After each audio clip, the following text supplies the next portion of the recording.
It's okay to say no. It's okay to say no to yourself, and it's okay to say no to other people.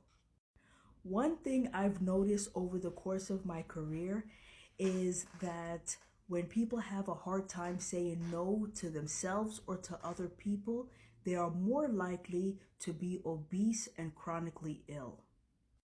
If you have a hard time saying no to yourself, then you are more likely to have poor self control.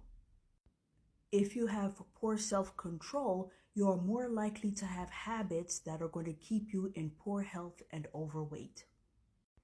If you have a hard time telling other people no, you are more likely to be overburdened with chronic stress. Both of those situations will create a poor quality of life. People might be scared of being mean, but if you don't set boundaries, you're being mean to yourself and to your health.